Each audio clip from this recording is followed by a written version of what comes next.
नमस्कार, मी रमेश शांताराम कदम, पोलीस संघटनेचा प्रदेश उपाध्यक्ष। आम्ही आता उपजिल्हा रुग्णालयामध्ये आलेलो आहोत आणि माझ्यासोबत मिरचोली गावचे अबप्प भिकाजी महाराज पडोल हे आहेत।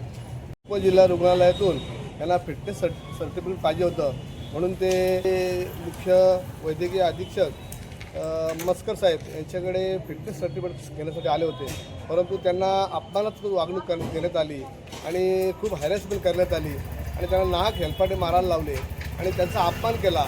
आणि त्यांनी आमदारांचं नाव घेऊन सांगितलं, मला आमदार परिस्थिती ओळखतात, त्यांना पाहिजे तुम्ही विचारा, परंतु ते बोलले तुम्ही आमदारांना फोन करा तर कोणाला फोन करा, अशा प्रकारचे यांनी वागणूक दिली। आता आपल्याला तेच आपल्या समक्ष आहेत, तेच सांगतील त्यांच्या बाबतीमध्ये इथे कशा प्रकारचा यांना अपमानित करण्यात आलं। रामकृष्ण हरी, माझं नाव भिकाजी तुकाराम पडवळ। मला प्रायव्हेट कामाकरता फिटनेस सर्टिफिकेट पाहिजे होतं, तर मी उपजिल्हा रुग्णालय कर्जत या ठिकाणी येऊन आपल्या हॉस्पिटलचे मुख्य डॉक्टर विजय मस्कर यांच्याकडे मी मागणी केली आणि त्याही मला बऱ्याच खेपा मारायला लावल्या। मला बोलले तुमची 3 दिवस परीक्षा घ्यायला लागेल, तोंडी परीक्षा घेतली, लेखी घेतली आणि तरी पण मला ते बोलतं की तुम्ही फिटनेस नाही आहेत, अनफिट आहेत। म्हटलं सर तुम्ही असे मला का बोलता? मी माझी आषाढी कार्तिकीची वारीची जाहिरात दाखवली, मी एक मोठ्या संस्थेचा सेक्रेटरी आहे, एक मराठा मंडळाचा विश्वस्त आहे आणि तुम्ही मला अनफिट असं मला अपमानास्पद बोलता। म्हणून पाहिजे असेल तर तुम्ही आमदारांना फोन करा। ते म्हणतात लावा आमदारांना जरी फोन लावला तरी आमची काय हे नाही म्हणून बोललो साहेब माझे जिवारी लागलं आहे माझ्या, तुम्ही बरं मी स्वतः चालतो बोलतो, माझ्या सहिती कोण नाही, मी अजूनपर्यंत 2 व्हीलर बाईक चालवतो आहे आणि तुम्ही मला आणखी असं बोलता हे मला झोप नाही लागत। तरी विनंती करून काही मला फिट सर्टिफिकेट दिलं नाही, परंतु त्याच्यावरती जावक क्रमांक नाही टाकला।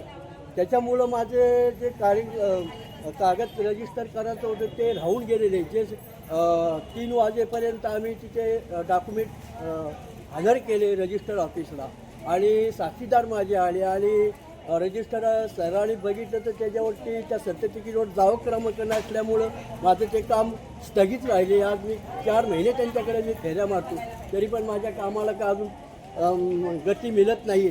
तरी मी ह्याच्या कारणामुळं पोलीस मित्र संघटना अध्यक्ष आपले रमेश शांताराम कदम यांच्याकडे मी ही तक्रार दिलेली आहे की बाबा काय न्याय मिळेल का आम्हाला, ह्याच्यावर बघा तुम्ही। तरी आपण सर्व कर्जत नागरिकांनी हे सर्व वस्तुस्थिती आपण पाहिलेली आहे आणि वस्तुस्थिती खरं जर आपण विचार केला तर या कर्जत तालुक्यामध्ये असे काही प्रशासकीय अधिकारी आहेत जी जनतेची नाहक अडवणूक करतात आणि त्याच्यामुळे आम्ही आता ठरवले कर्जत तालुक्याच्या या उपजिल्हा रुग्णालयामध्ये बऱ्याच प्रकारे अण्णाधुंदी कारभार चालू आहे। त्या संदर्भात आम्ही रायगड जिल्ह्याचे शल्य चिकित्सक यांना सुद्धा निवेदन दिलेले आहे आणि भविष्य काळामध्ये जर त्यांनी आमच्या या निवेदनाची दखल जर घेतली नाही तर आम्ही आता पोलीस संघटनेच्या वतीने येथे लोकमान्य टिळकामध्ये आमरण उपोषण करणार आहोत। त्या संदर्भामध्ये कर्जत तालुक्याचे कर्तव्यदक्ष तहसीलदार मान्य श्री धनंजयजी जाधव यांनी आमच्या निवेदनाची दखल घेतलेली आहे आणि दिनांक 15 रोजी या उपजिल्हा रुग्णालयाचे वैद्यकीय अधीक्षक मस्कर यांना पत्र दिलेलं आहे की आपण पोलीस संघटनेच्या निवेदनाची दखल घेऊन त्यांचं जे काय मागण्या त्या पूर्ण कराव्या, त्या अन्यथा ते उपोषण करतील अशा प्रकारचं त्यांना पत्र दिलेलं आहे। तरीसुद्धा हे गेले 15 तारखेला पत्र देऊनसुद्धा या उपजिल्हा रुग्णालयाचे वैद्यकीय अधीक्षक हे आमच्या निवेदनाची दखल घेत नाही आणि ह्या हॉस्पिटलमध्ये आम्ही पुराव्याशी बोलतो आहे, आम्ही पुराव्याशिवाय कुठल्याही प्रकारचं आंदोलन घेत नाही। या रुग्णालयातून रुग्णांना जे इथे उपचार घेण्यासाठी येतात त्यांना बाहेरून औषधं आणायला लावलेले आहेत, त्याचे बिलही आमच्याकडे आहेत आणि ह्याच वैद्यकीय अधीक्षकाने आम्हाला पत्राचं उत्तर दिलेलं आहे। ते एका पत्रामध्ये ते असं म्हणतात की रायगड जिल्ह्याचे जे मुख्य शल्य चिकित्सक आहेत ते आम्हाला औषध पुरवठा करत नाहीत। एका पत्रात असं म्हटलेलं आहे की आम्ही हजारो रुग्णांवर उपचार केलेले आहेत आणि इथे कुठल्या प्रकारचा स्टाफ कमी नाही।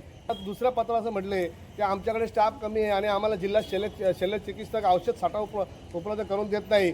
त्यामुळे ह्या रुग्णालयाचे मुख्य वैद्यकीय अधीक्षक यांची दुटप्पी भूमिका आहे आणि आम्हाला पोलीस संघटनेला दिशाभूल करण्याचा ते प्रयत्न करतात.